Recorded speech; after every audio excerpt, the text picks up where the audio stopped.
This is Locked On Sports Atlanta, and it's time for the Atlanta Football Party, only on Locked On Podcast Network, your team every day.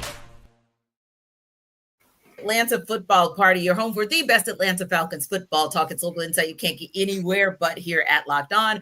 I'm your host, Tenitra Batiste. Alongside me, our Falcons analyst, Jarvis Davis, and Locked On Falcons host, Aaron Freeman. Senior Falcons reporter Tori McElhaney will be back with us next week. And today's episode is brought to you by the all-new 2025 Nissan Armada. Stay tuned for the Armada Player of the Week later in the show. And, of course, the Atlanta Football Party is part of the Locked On Podcast Network, your team every day. So, Terry, Arthur Blank said, like some picks.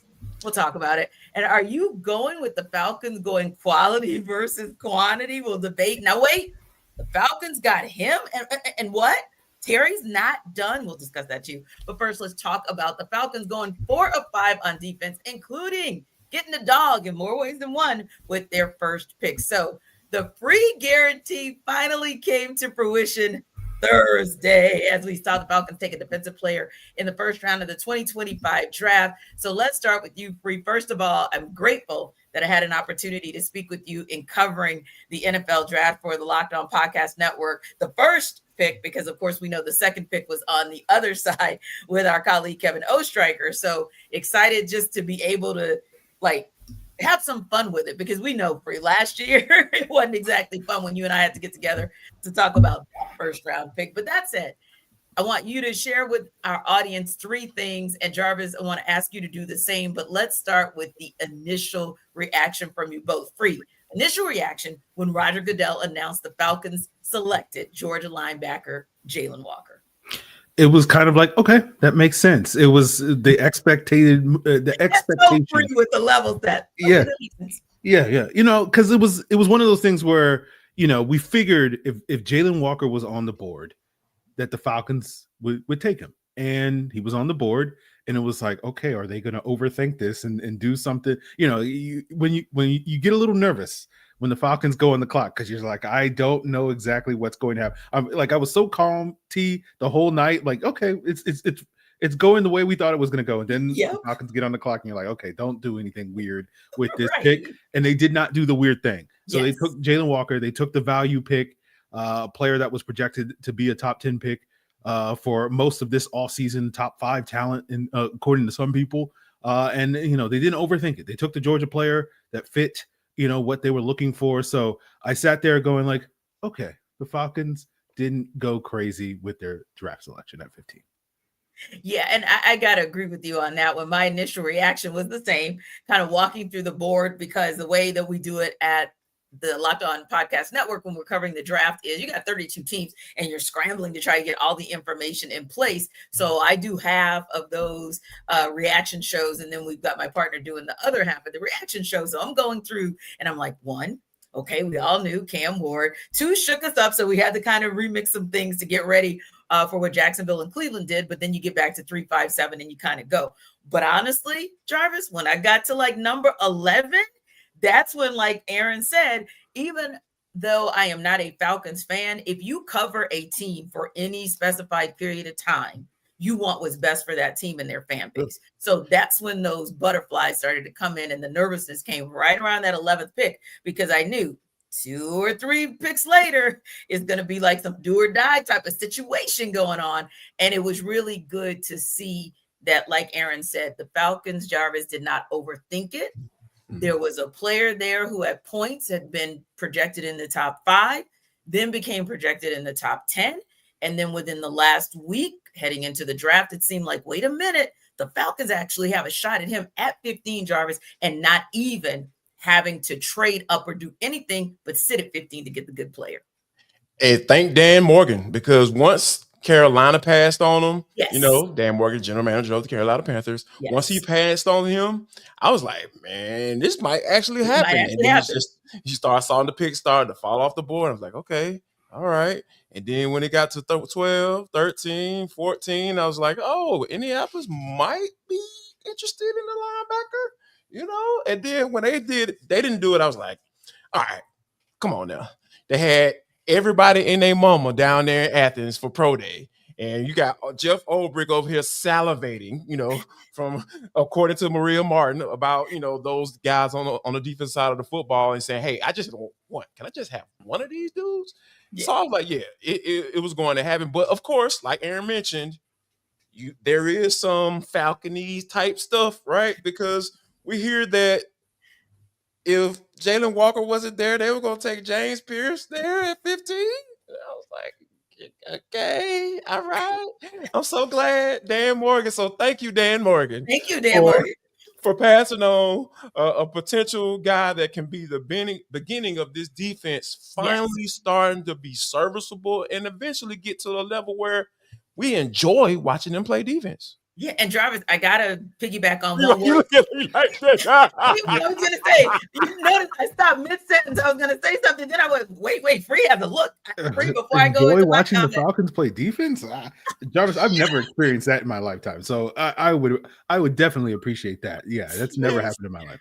And on an extended basis, right, Aaron? You might, like you and I would talk about, we kind of coined that phrase of an Oreo, where we would be excited about things we saw on the defensive side at the beginning of a game, and thank you, Jesus, sometimes at the end of a game if the Falcons won, but in the middle, it was like a creamy mess. So, yeah, we what Free is referring to, guys, is just the possibility of seeing the Falcons play a complete game. We talk about it in basketball all the time. Give me 48. Give me 60. I mean, give me 57. Something in the way of a complete game on the defensive side of the ball to complement what you're going to get on the offensive side of the ball. But Jarvis, yeah, you made a really great point there about just, hey, let the Panthers do a Falcon-y thing. Y'all go get an offensive player at 9. Okay, excuse me, 8. You go get the wide receiver McMillan out of Arizona. You do you. And then, of course, right there you see like the Saints. I don't think there was really ever any threat that they would go on the defensive side of the ball. I think it was more of like which position did they feel was most important at 9. And then, of course, same with the Bears. The Saints drafted Jalon Walker's son, Kelvin Banks. You know what I'm saying? Jalon Walker's son. Y'all didn't know that? Y'all didn't know that?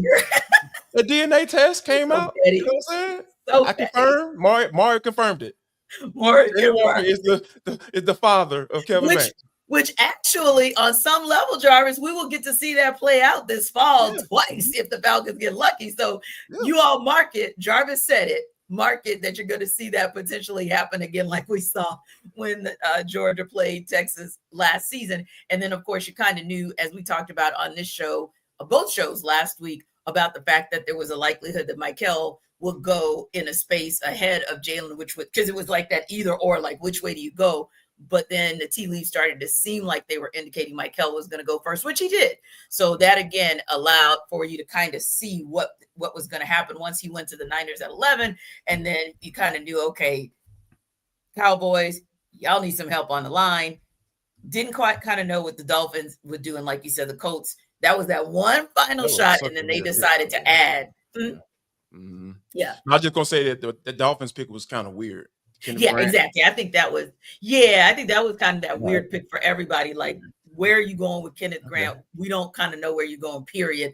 Yeah. But because you kind of went all over the place, again, just a positive omen for the Falcons as to what they could do at 15. So it kind of all worked out for them to get a guy in Jalon Walker who, like, everybody has said it's that kind of hybrid. When Jeff Ulbrich is talking about variables, that's the kind of guy that makes you smile because of the fact that he can play in that hybrid space. Now, for you, Aaron, again, what do you love most about what Jalon Walker brings to this Falcons defense?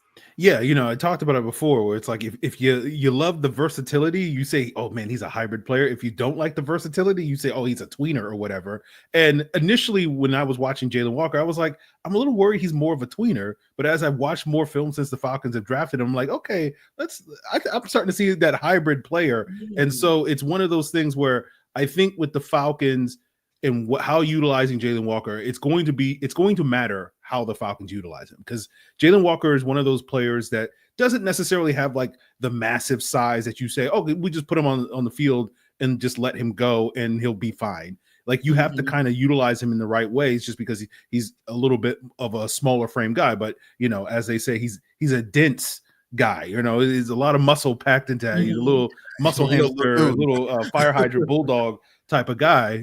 Bulldog literally. And so I think when you can try to figure out how to move him around the defense, right, and try to create those mismatches, like we saw a little bit of that with Caden Ellis. So I feel like he's going to be kind of that hybrid where in certain situations his role is going to be very similar to what we saw with Caden Ellis, and you get him matched up against running backs and guards on the interior as a stand-up rusher in sort of obvious passing situations. I think he can take advantage of that, as well as having that ability to play out there on the edge. But I like the fact that the Falcons are not going to try to overcomplicate this by, trying to ask him to play dual roles like he did this past year at Georgia. It's just going to be like, we're going to get you to rush the quarterback, and we're going to get you in those situations, and we'll try to feature you in that way. But I do think like eventually he has the potential to turn into one of those players that every time he lines up on the field, wherever he lines up in the field, you have to take account of. I'm not going to say he's going to be like this player, but it's similar to how the Cowboys utilize Micah Parsons, right? Yeah. Where he'll line up all over the place and you're like, oh no. and the offensive lineman's like, oh God, he's lined up over me. Oh God, here we go. All right. So like, that's what I think you eventually can hope out of Jalon Walker. And so I think that element that he adds to the defense is huge potentially for the Falcons long-term. Yeah. I think this is, I think it's interesting because like Jeff Ulbrich talked about him wanting to master coming off the edge. And I thought that was just a beautiful thing. I feel like Jeff Ulbrich is my spirit animal, you know what I'm saying? Because when you have a player that has a special skill set, right? And I think that Kirby not only saw that part of him, but he saw that, hey, he can potentially be a really good stand-up linebacker as well. So he decided to use him in different spots and different spaces. But Jeff Ulbrich is saying, hey, I like what you do when you put your hand in the dirt or you're in a 2-point stance coming off the edge on 3rd and long. Yeah, that's what we want you to work on. Get that pass rush plan together, get that PRP together, and let's get ready to roll. So yeah, I feel like Jeff Ulbrich is how many times after those Georgia Bulldog games, I'm like, man, use this man more on the edge. I understand what he does. Yes. You know what I'm saying? Like, come on, use him more. He is your guy. Let's get this thing going. So yeah, I feel like Ulbrich is right in line with what I was thinking about him early on. So yeah, let's see. I want to see it. I'm ready to roll. I'm ready to see these guys in pads, man. Let's go. Yeah. And like you said, these are the things that people are starting to see are things, that we talked about that you specifically pointed out when we were covering those Georgia games throughout the last couple of years, because you can. I mean, because you have a weapon and a resource that's able to do that. Now, we know that the Falcons are going to need him free. We know, JD, they're going to need him day one, week one to deliver. So for you guys, what are some of the things you feel the strongest about as far as the work that needs to happen with Jalon Walker over this offseason, over training camp, in order for him to be ready to contribute? Well, for me, I think the main thing that I want to see Jalon Walker work on is his hands. Going back to what I said before, where he's not the biggest or longest guy. And so, they only get bigger and longer in the NFL. And so one of the things that I saw him be inconsistent with at Georgia was getting off of those blocks. Like a bigger guard or a bigger tackle would be able to get their hands on him, and he would kind of struggle to disengage from those. And I think, hands are one of those things that you definitely can work on in the NFL. And I think that's the main thing with Jalon Walker. He has the aggressiveness. He has, the willingness to basically see, I got a 320-pound guy between me and the football. I'm going through that guy. And you like seeing that. But you got to be able to disengage from that guy when you're trying to go through him and you get stuck on those blocks. So I think for him, that is the biggest thing that he can work on that will allow him to be able to make the jump to the NFL level, playing that edge rusher role, because just, the tackles are bigger in the NFL than they were in college. And so I think if he can do that, then you can see him, doing all the stuff that Jarvis and everybody else is talking about him being able to do. So I think that's the main thing he needs to work on. But pretty much, see ball, get ball, he knows how to go out there and hunt. So, outside of that, I think the hands are the main thing. Yeah. And for me, it's just, essentially what Free said. Like, I will continue to back that up. Have a plan, man. Like, you have a plan. Like, especially when coming into the league and guys are kind of don't know what you working with. Like they might say, hell yeah, he like use the speed, the power, and all that stuff, but coming with an arsenal. Like get that pass rush coach. You know, a guy like, not saying go get Chuck Smith. You know, hey, he's kind of busy right now, but get a guy like that can kind of give you the necessary tools to work on, so you can start perfecting those things now. So when the season comes around or preseason comes around, you can work on some of the things. You can throw a little bit of something out there, but by the time the season gets started, you can be in a space where you at least comfortable with two of those things, right? You know, so you can use in different situations. And then once you get those two things established, then you start working on your counter moves and all those things. So it's just a lot that goes into, like you're saying, the hand usage, being able to get off blocks, disengage once you engage. And if you aren't able to beat those guys initially, we saw this with Vic Beasley. Once guys start setting on that speed rush, he didn't have an answer, or he really didn't care to have an answer, seemingly, right? So, yeah, you got your go-to, have your go-to moves, sure, but be ready, because those guys are going to start sitting on those particular moves, and you got to be able to have an answer if you want to continue to be productive. Yeah, and his draft analysis comp was Harold Landry III, who, of course, is with the Tennessee Titans. And that's a guy, like you said, who had those similar raw characteristics at the beginning of his career. But as he started to perfect it, you saw his numbers constantly go up, whether it was solo tackles or sacks, sitting right at double digits for the last couple of seasons, or tackles for loss, all of the things that you want to be able to see him do as he progresses in his career. So yeah, you just kind of hope that with them starting out at a similar baseline, that he's going to be able to do 6 seasons from now what Harold Landry III has been able to do in his first 6 seasons. Now, clearly, the Falcons were good with 5 versus 7. So we'll discuss that when we take it under further review. This episode of our Atlanta Football Party is brought to you by Game Time. So there's nothing like the atmosphere of an NBA playoff game. Every bucket, every defensive stop, every moment feels huge. It's electric in the arena. And with Game Time, you can be part of it without the stress of last-minute ticket hunting. Game Time makes it fast and easy to get playoff tickets, even when demand is sky high. Prices on the app actually go down as tip-off gets closer, and their last-minute deals can save you up to 60%. Here's why you should use Game Time. Because of those last-minute deals I just mentioned that save you 60% off for last minute for sports, but also for concerts, comedy, theater, and more. And the all-in pricing means no surprise fees at checkout. What you see is what you pay. So take the guesswork out of buying tickets with Game Time. Download the Game Time app, create an account, and use code LOCKEDONNFL for $20 off your first purchase. Now, terms do apply, but again, create an account and redeem code LOCKEDONNFL for $20 off. Download Game Time today. Last minute tickets, lowest price guaranteed.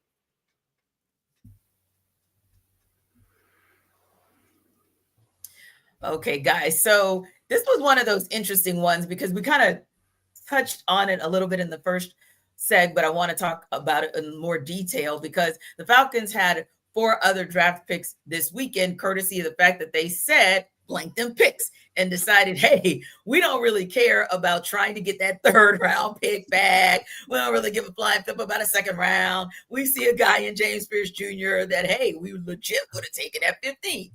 But he's still kind of sneaky there in the end of the 1st round. Let's go ahead and do what essentially everybody is calling a swap out, where, hey, Rams, you can have this. We want our 1st-year pick for 2026 to come to fruition in 2025. So that came in the person of James Pearce Jr., of course, the edge. And looking at what he brings to the table, the edge from Tennessee, that is, at that position, I guess I got to ask you first, Jarvis, as well. And you kind of alluded to what it was for you. But tell me about that initial reaction when you heard that the Falcons decided to make this move and then make this move to get him.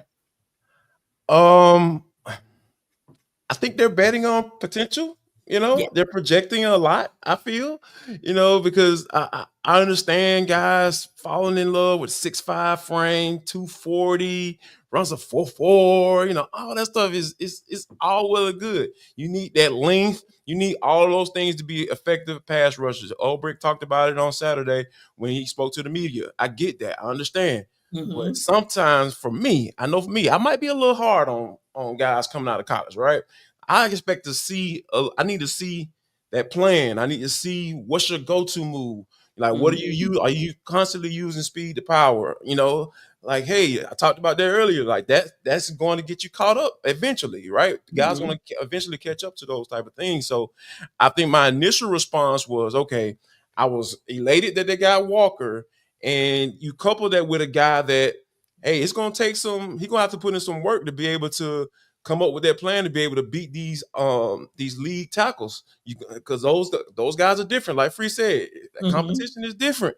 If you aren't straight up dominating, those guys in college, and then you get to the next level, it's gonna come down some. So if there is a lot of potential there, like, okay, what's the plan for him, right? Falcons are always talking about what's the plan. All right, is Nate Ollie coming in and working with this guy? Like, hey man, here's what you need to work on. This is what you need to work on from here on out to the season get started. And I think that the Falcons do, have a plan for him.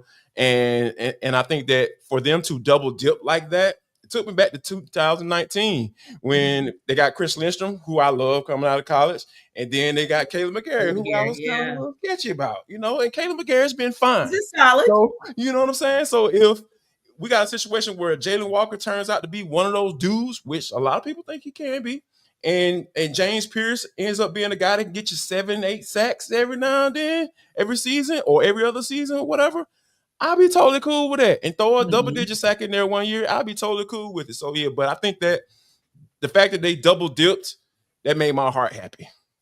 Yeah, and I think that's the same, Aaron. For me, it wasn't even so much about the pick of James Pearce Jr. My reaction was more like, impressive, right? Like, that's impressive to me that you're even trying to be bold, because at this point you really are kind of in do or die mode, I feel like, for that front office, for that organization. So yeah, James Pearce, probably a TBD as my initial reaction, but also a reaction of being impressed, because hey, look, nothing beats a failure but a try. And if you're going to go and gamble, I'm real glad you gambled on the defensive side of the ball to get back in the first round, as opposed to what Jarvis said. And again, nothing against Caleb McGarry, but this was the draft where if you're going to gamble to get back in, I need you to gamble to get back in on the defensive side. And I need you to gamble to get back on somebody who's still going to pick the quarterback.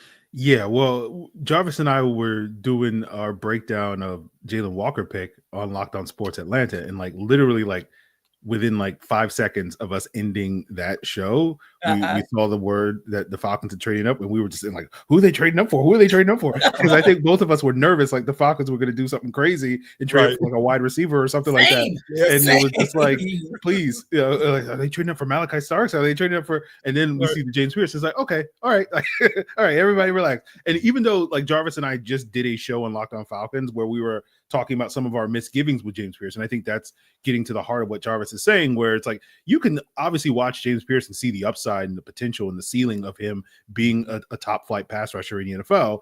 But when it comes to this point in a player's career, it's really about what your floor is, right? Because you're not going to reach your ceiling in year one. You might reach your ceiling in year 3 or 4 or 5. But what you're going to do over these next 2 years is really about where your floor is. And that's where I think the questions are with James Pearce, because in college, he wasn't a great run defender. And so it's okay, well, if you're not going to help us out on first and second down, you got to help us out on third down. Yes. And that's the thing with James Pearce, where it's you see the flashes of him being a dominant pass rusher, given all his production he had in the SEC. But at sometimes you also see him kind of disappearing for stretches. And so you wonder, are you going to be able to get that consistency as a pass rusher year one in this role? And so that puts a lot more scrutiny. Plus, you get the trade up, the future first round pick, and all that stuff. That adds even more scrutiny to the James Pearce selection. So I get why the Falcons bet on James Pearce. I understand what they're seeing and what their potential, and they're looking at it and they're saying, hey, this is a guy that we think can be a high level pass rusher in the NFL. But there are a lot more questions with James Pearce, I think, at this point in time than there are with Jalon Walker. With Jalon Walker, you know what you're going to get, right? Yeah. That's the thing about Georgia players, where it's Kirby Smart's going to give you a floor in the NFL, whether that's a special teams player, whether that's a role player, whether that's a starter or whatever. You're going to be able to come into the NFL knowing that you can do X, Y, or Z well, and that's going to get you on an NFL roster and allow you to contribute on that. But with James Pearce, there's a lot more question marks about what exactly is he going to contribute in year one. But you can see, obviously, the talent and the tools and the traits and the upside. So it's even if you're not 100% sold on James Pearce, you're I get why the Falcons are. Yeah. I think like you hit it spot on. Like you always know, and we say this all the time about Georgia players, like you're going to get the goods 95% of the time when those players hit the field in week one. But this is the other side where, wow, the upside might be there. Like there might be quite a ceiling for what James Pearce Jr. brings to the table. You're just not really kind of sure what it's going to be. So yeah, I think I kind of put a TBD on that one as well. Like not a bad one, but just a little bit more of a TBD on him. Now, then I did, of course, on Jalon Walker. I didn't have a TBD on him. I see nothing but positives there. But here was one that I thought was interesting because we talked about this. We started talking about this in pre-production, and I said, this is interesting how you guys kind of feel about the selection of Xavier Watts, because he was one where I think everybody at a minimum thought, solid pick there, certainly can contribute and should be able to potentially contribute day one. But Jarvis, there were some people who were like blowing it out of the water, like, yeah, he's going to be him and this is going to be everything and so on and so forth. And it's like, okay, now don't get me wrong.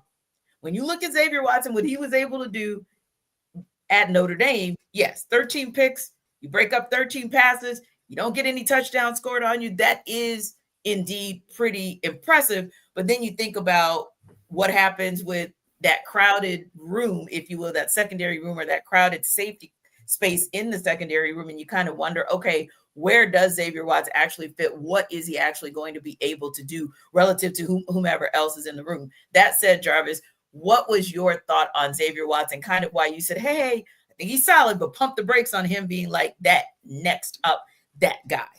Yeah, Free and I were talking about this before we went live and got started with this show. So, I think that for me, I can't sit up here and say one way or the other how I feel about him as a player, like I would say about a Jalon Walker, right? Mm-hmm. It kind of explains why Jalon Walker went in the first round, he went in the third round.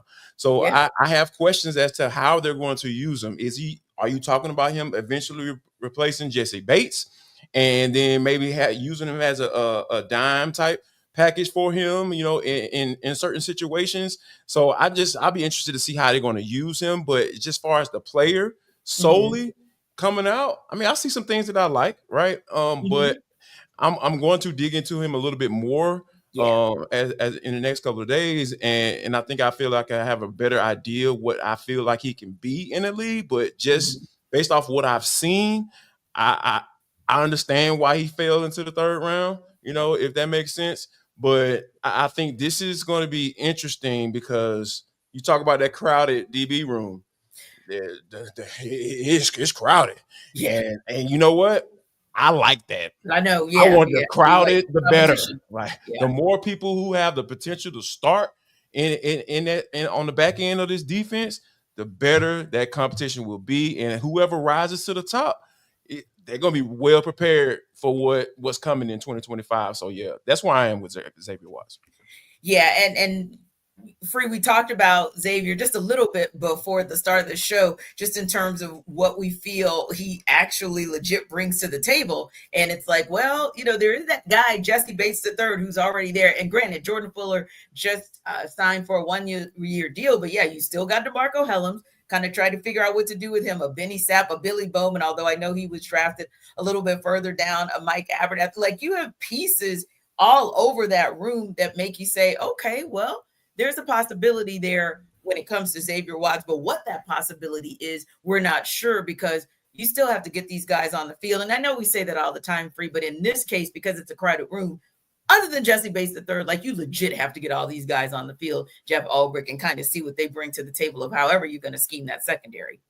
Yeah, I think again, it's a floor versus ceiling conversation. I think with Xavier Watts, like I like the floor. I think he played in a scheme at Notre Dame that plays a lot of man coverage, so he was just basically that center fielder. That okay, if any of my guys get beat, I'm gonna come over the top and be able to help those guys out. And I think that's probably what he's going to do here in Atlanta, where you can basically say, okay, we know Jesse Bates is one of the best center fielding free safeties in the NFL, but parking Jesse Bates 20 yards down the field is not good strategy because you want him closer to the football and let him do all the cheating that he loves to do on those plays and coming downhill. So I think to me, the vision of Xavier Watts is he's going to basically be that guy that we're going to park 20 yards down the field and you're like, okay, just, cover up any mistakes on the back end. And with his ball skills and playmaking ability, I think he can do that. And that will allow Jessie Bates to play a little closer to the line of scrimmage. And so to me, I think that's a high floor.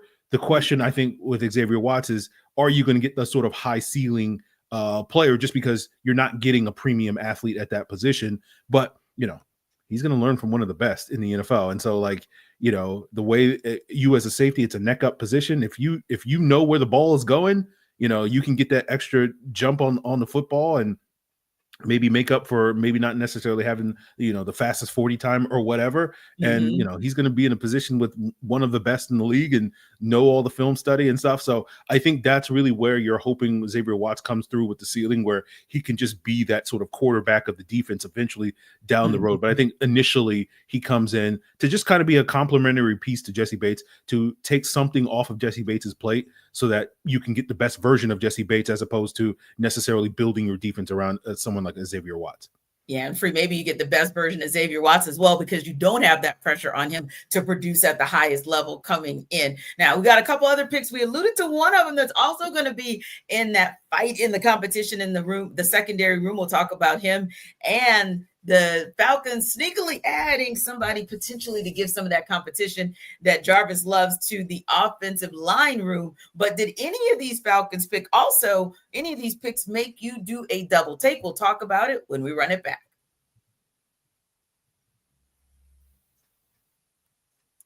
This episode of our Atlanta Football Party is brought to you by Nissan. The Armada pick of the week is brought to you by our friends at Nissan, and also the all-new 2025 Nissan Armada. This week, we're highlighting the top pick from our draft, the one selection that truly stood out, the guy who showcased the strength and power to push the Atlanta Falcons forward as we look ahead to the next season. Now, this week's Armada and clear-cut top pick of the draft is the pick that the Falcons actually went with at 15, and that is Jalon Walker. Can't tell you guys how excited the Atlanta Falcons fan base is. Heck, we even heard the GM talk about how excited he is about what Jalon Walker brings to the table. And obviously, this room is excited about him as well, because Jalon Walker brings the floor that you want him to bring as a Georgia Bulldog, but also we know that there is a high ceiling for what he's going to be able to do to finally give the Falcons a player who can impact the quarterback. So heavy duty, that's Jalon Walker. Rugged, he's a dog. I mean, what do you expect? Conquers the road with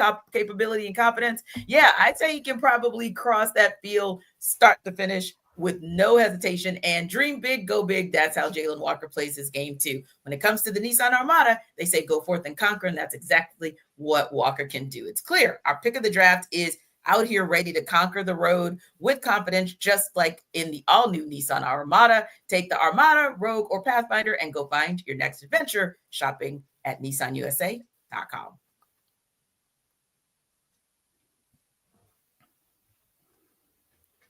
All right, guys, just wanted to circle back to the conversation about the additional players that the Falcons drafted in safety Billy Bowman Jr. and offensive tackle Jack Nelson. Jarvis, the Falcons decided to go with another addition to the secondary room in safety Billy Bowman Jr., whom they picked up in the 4th round.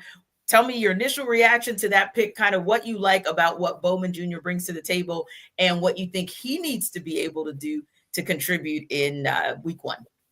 Initially, I was like, 2 safeties? I know. Double up on safeties? I was like, oh, okay. And then I did a little research, and then I recalled back down to Mobile at the Senior Bowl, he was getting some work at that nickel spot. So I think that, and Jeff Ulbrich confirmed it as well on Saturday, talking about he's going to be working at that nickel spot because he's a little smaller. He's like 5'10", 190-ish. Yeah, that's not safety spot in the NFL. So when you think about it from that standpoint, so yeah, I think this would be interesting.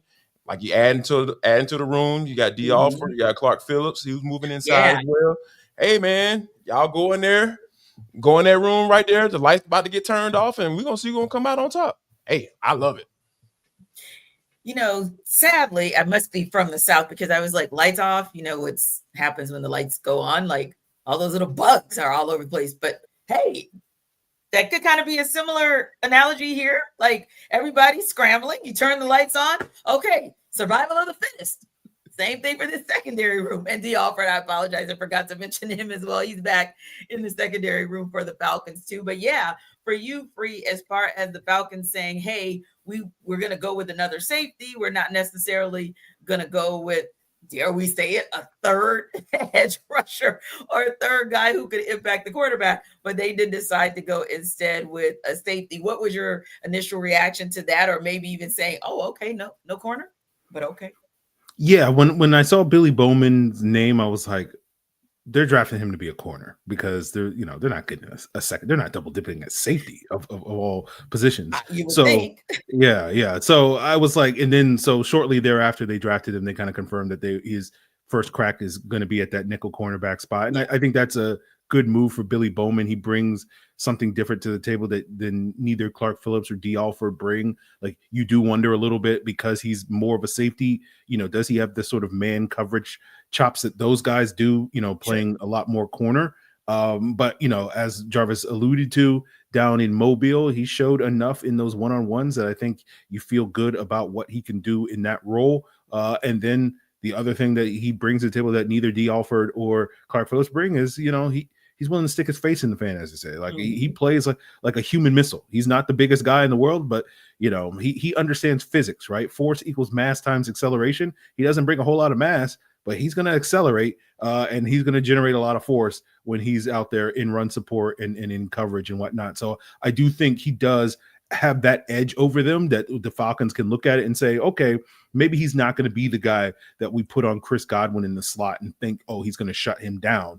But he can bring some other things at that position that we haven't had the last couple of years with Dee Alford in the role, particularly when it comes to defending the run. Because as we saw last year, so often teams would put the Falcons in nickel situations with 3 wide receivers and just kind of run it down their throat. And you need your nickel cornerback to really kind of help out in the run support. And, Dee Alford, I think, tried his best, but that's just not something that is a strength of his game, nor is it really with Clark Phillips. And so I think that's really what Billy Bowman adds that you didn't already have in the room. What I like about Billy Bowman is he allowed Free to go back into my favorite subject, physics. Force equals mass versus acceleration. What are you talking about? So I'm going to like Billy Bowman for that reason.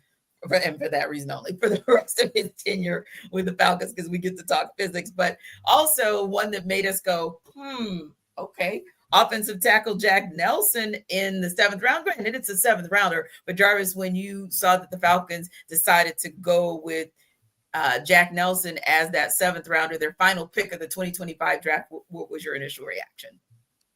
They listened to the podcast and they would say, hey, back end of the draft is only acceptable round to draft an offensive lineman, and that's what they went with. And to be honest with you, I get it, because here's the thing. They have a really good offensive line coach. Dwayne Leffert is probably one of the top in the league, right? When you think about what he's been able to accomplish with these guys and the development piece of it too. We talked about, projecting in the NFL. Like, a part of that projecting in the NFL is having the confidence that your position coach can get that, maximize that potential. And we've seen that. We saw that with Drew Dahlman. Chris Lindstrom is making Pro Bowls and one of the highest paid doggone guards in the league. So, and Caleb McGarry been good enough to get a second contract. So all that stuff matters.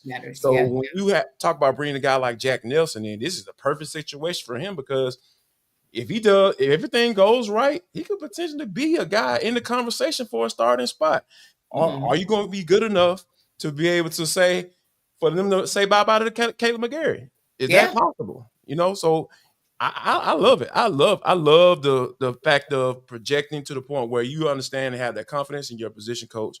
And Dwayne Leffert say, you know what, he can get this job done. He can get this, maximize this kid, and he's a little versatile too as well. So he's played the guard spot as well. So that this could work out well for Jack Nelson. Yeah, and I say, my mind went to Jarvis, somebody that was super cool to us when we first started this gig, and it was Jamie Dukes.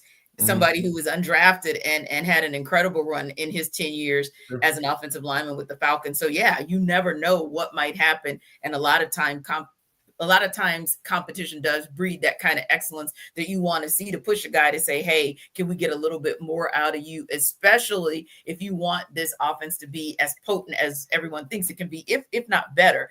Now, Aaron, we saw one of the most shocking moves of all time. You and I reacted to it almost real time on the Locked On Podcast Network National Draft Show back in 2024 when the Falcons selected Michael Penix Jr. with that 8th overall pick. And listen, it's funny because even this year, as you're heading into the draft and everybody's doing still their top 10 list, and it was like top 10 list of all time shocking draft picks across all of the NFL since 1960.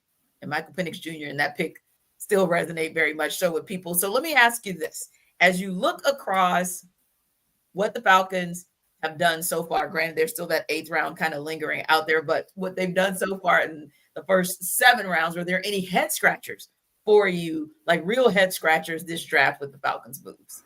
Well, nothing quite like the Michael Penix head scratch. Yeah, no. Like I don't get. You don't what the ever Falcons want to get there. Yeah. I don't. There was not a head scratcher in the sense of like I don't get why the Falcons made this pick. Right. It's more just like, oh, the Falcons like this player more than I like this player. Like, so for me, if I was picking that guy, it was probably James Pearce, where it's like, okay, they're really sold on what James Pearce is going to bring to the table. I'm not as sold as the Falcons are. So that's the only, to me, where I would say like, that's interesting, but it's not like, what's going on? Well, I don't get what the Falcons are doing. And it's nothing crazy like that, like it was last year. It's just more just like, okay, well, let's see what James Pearce has got. That's basically it for me. Yeah, I feel the same. You know, I almost went with Jalon Walker because like we have learned to be shocked when they actually make the pick that everybody thinks they should make, but yeah, for me it was James Pearce as well, and then it kind of made me even more surprised that hey, if Jalon wasn't there, they would have gone with Pearce. So yeah, that probably would have been a shocker for me because I think he has that type of potential, the length, the speed, and all that stuff to kind of go late first round. You know, I feel like him being available right then and there was probably where he should have probably landed. So for me, that was the pick that I said, okay, you know, I don't know if I wasn't hiding heavy on him, but you know, I get it. I understand. Guys, I don't think we ever talked about this year, which is odd for us because normally we kind of go through each person's picks round 1 through round 7, but we didn't have an opportunity this go around. There was just so much else that we covered. So I'm just curious to know, other than Jalon Walker, was there anybody from the final 4 picks that you guys had on your draft board at all, on your big board, your personal big board? Well, I hadn't watched Watts or Bowman, but I knew enough about them pre-draft that I was like, these are guys that the Falcons like. So I had Watts on my, I came up with a 7-round big board for Locked On Falcons earlier in the week, and Watts was a round 2 guy, and Billy Bowman was, if they trade back and get a 3rd-round pick, he'd be in the mix there. So those were 2 guys that I thought, a round earlier than where the Falcons got them could be, options for them. Okay. Yeah, and I think that, for me, it's I had Mike Green above, James Pearce. I had Jalon Walker obviously above James Pearce, but the reason why I kind of started taking a look at James Pearce, and Aaron and I even talked about this on Locked On Falcons, is because there were some reports that the Falcons were getting hot and heavy on them. So that's why I started to kind of take a look at them, see what was going on. I was like, all right, I get the length, speed, all that stuff. I get that part of it. It's just that, it's interesting that they fell in love with him. And, there was some, when you had your coaches talking bad about you, I see why they said they did a lot of research. They were talking to the man mama the day before the draft. So I'm just, yeah, man. Like, I just hope it's not a situation where you try to justify your feels. Yeah. Like, okay, yeah, let me find what I'm looking for. Like, I always talk about, how when people, use statistics to back up, their opinion, how they feel about certain things when it comes to football. I was like, man, you can find numbers to back up anything, right? You can find the numbers. I just hope this is not that situation. I'm hoping that, hey, he ends up being a Caleb McGarry type situation. And, and I know people are probably turning their heads and ducking their heads when I say stuff like that, but that's real. Because I feel like Jalon Walker is going to be a Chris Lindstrom type guy. Like, I'm putting a lot of expectation on him, but that's how I feel. So, yeah, this is going to be very interesting to see how this plays out over the next few years. Indeed. And how it plays out even over the next few weeks, because Terry says he's not done, and we will still, though, give him a grade of what he's done so far when we look ahead.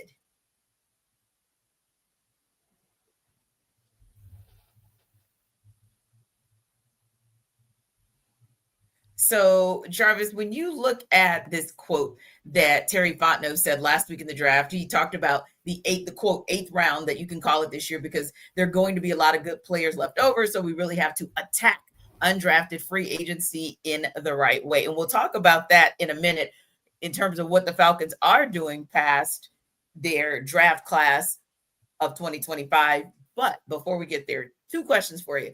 First, a steal. Any of these 5 guys did you feel like, woohoo, Falcons got the steal of their draft in 2025? I believe that Billy Bowman might be that guy, because I love how Free laid it out when you talk about a guy that's used to being physical, coming from that safety spot, and you move him down into that nickel spot. And as much as teams are in that 3 wide receiver sets, 11 personnel, what have you, that is going to be so key. If you can help out in any way when teams turn around and hand the ball off in that particular formation, man, you're so valuable. And if you can come up and be a solid tackler as well, because a lot of teams attacked that nickel spot last year. They attacked it and attacked it and attacked it and attacked it and attacked it. That's why it took so long for the offense to come back, because hey, man, we don't know yet, bro. We need to get some competition up in this thing for this particular spot. So, yeah, I feel like, Billy Bowman has a really big opportunity here. If he can beat out those guys that I laid out, this is going to be something for the Falcons where you like, hey, man, this was a big steal. Yeah. How about you, Aaron? Anybody of the 5 that you feel like, whoa, now there was a steal? Well, I was going to take Billy Bowman, but Jen Jarvis did it, and I'm not going to take the low hanging fruit of Jalon Walker at this point in time. So let's talk about James Pearce. Like, he has the potential to be a steal, right? Like, where the Falcons potentially can get a double-digit sack guy if they can develop him, and we'll be looking back and be like, oh, Terry was on to something. Terry knew, all that stuff. So I think in terms of potential steals, I think James Pearce is a guy that checks those boxes. Mm-hmm. And to add to that, I was texting back and forth with a friend of mine who was a scout, played in the league, scout in the league, or whatever for quite some time, and because I was just at a loss. I was like, man, I don't understand what people see in James Pearce. Like you said, outside of the length and speed and height, all that stuff. And he said there was one time he was scouting Danielle Hunter, and he did not see it. But Danielle Hunter ended up going and being one of those dudes as far as getting to the quarterback. And he also brought up another name that I was very familiar with, Deion Jordan. Had the same length, speed, he looked just like one of those guys. If you sculpted and molded a edge rusher, what he's supposed to look like, that was Deion Jordan. And he was the absolute one of the worst guys and was out of the league.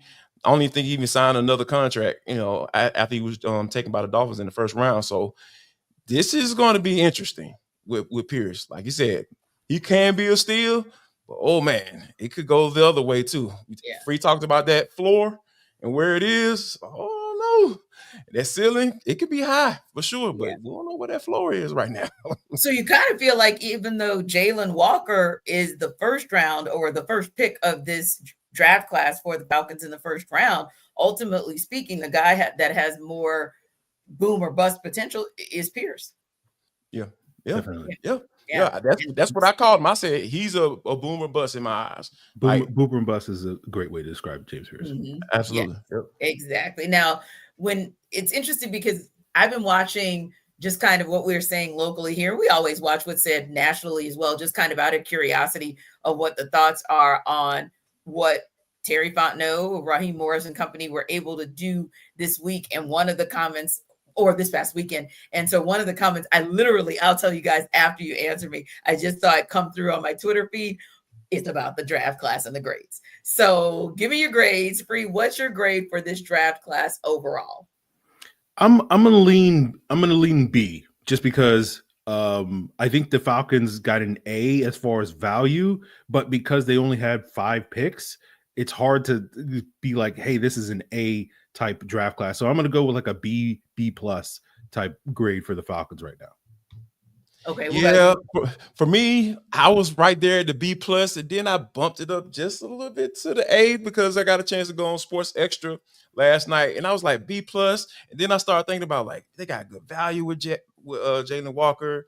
They double dipped in edge rusher. They're being intentional. These are all the things that you said they need to do, Jarvis. So give them an A. Yeah, I give them an A. I was at B plus initially. Then I thought about it. I gave him a little curve. You know what I'm saying? Let me go and bump that thing up just a little bit. So, I give him an A. Yeah. I was kind of shocked because I did have a chance to watch a part of the show last night. Good stuff, by the way, Jarvis. And I literally was like, did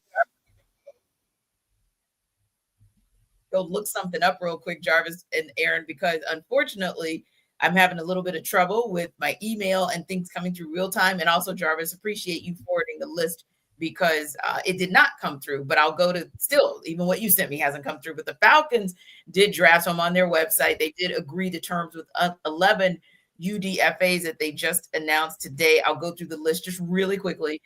Simeon Barrow, the D lineman out of Miami, Kobe Bryant, the corner from Kansas, Nathan Carter, running back, Michigan State, Josh Gray, O-lineman, Oregon State, Nick Cubits, linebacker, North Dakota State, Dante Manning, corner, Oregon, Nick Nash, wide receiver, San Jose State, Josh Simon, tight end from South Carolina, Quincy Skinner Jr., a wideout from Vanderbilt, Malik Verdon, I don't know. It depends on where you live in this country. Linebacker, Iowa State, and Jordan Williams, the offensive tackle out of Georgia Tech. So, guys, one of the questions that I had, which going back to what we talked about earlier that Terry Fontenot had said, was that he felt like they needed to be aggressive and kind of still have that same mindset of attack when going into undrafted free agency. Do you feel like, first off, that from those names I mentioned, the positions and where those players are from, that they're going about this the quote unquote right way?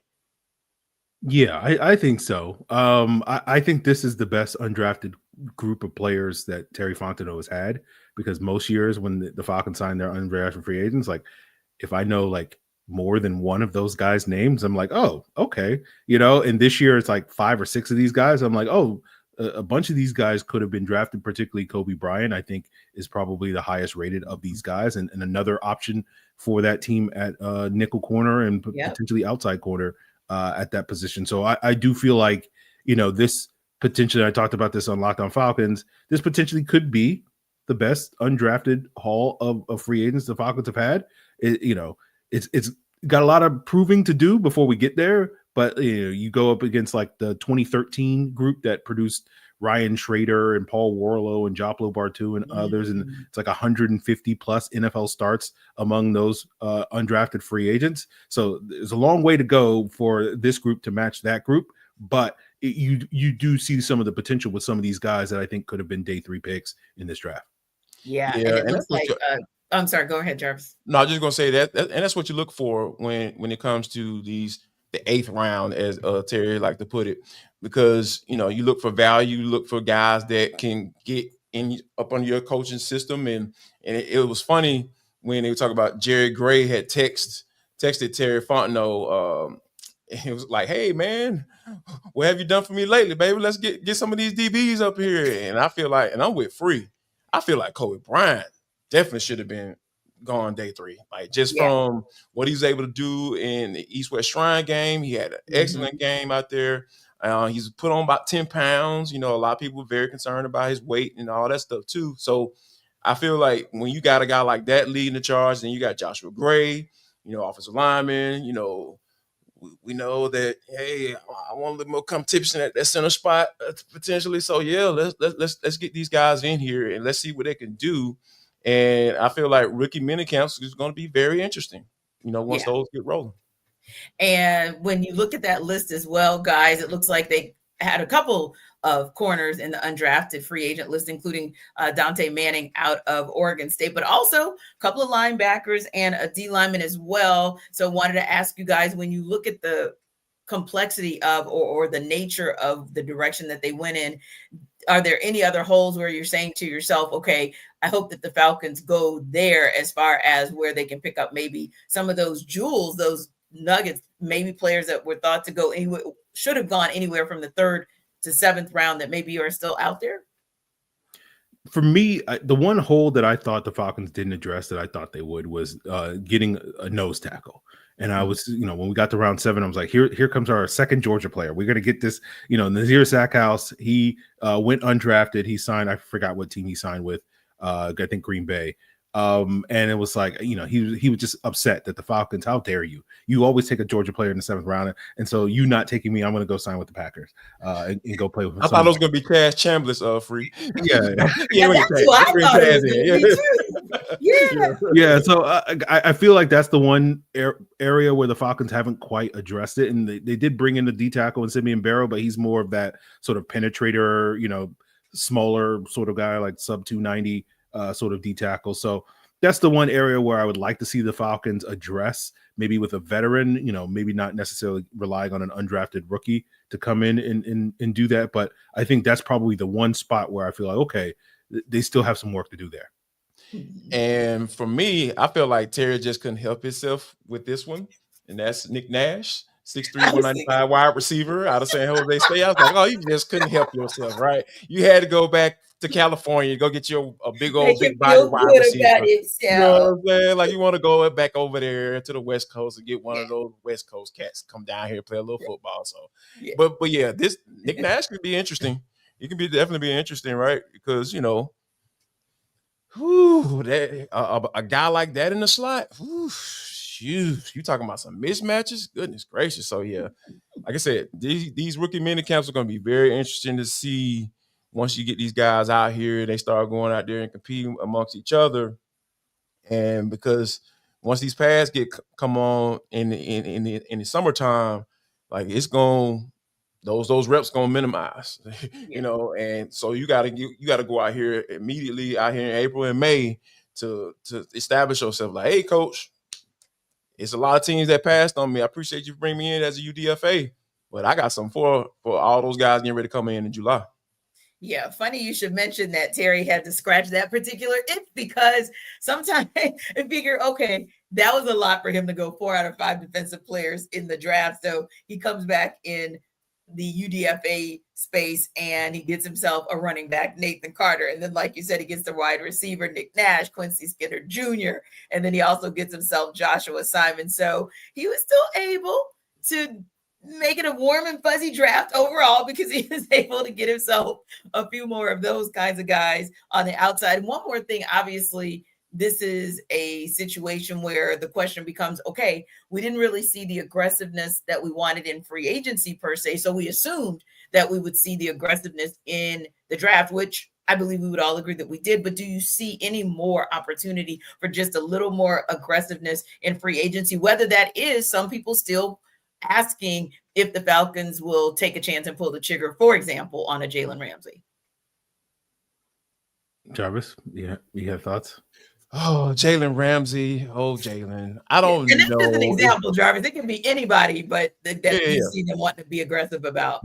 Maybe David Andrews gets a big head text. You know what I'm saying? Like, not now, but, maybe in June, July, hey, Mr. Andrews, you haven't retired yet. You haven't sent your paperwork. So what's going on?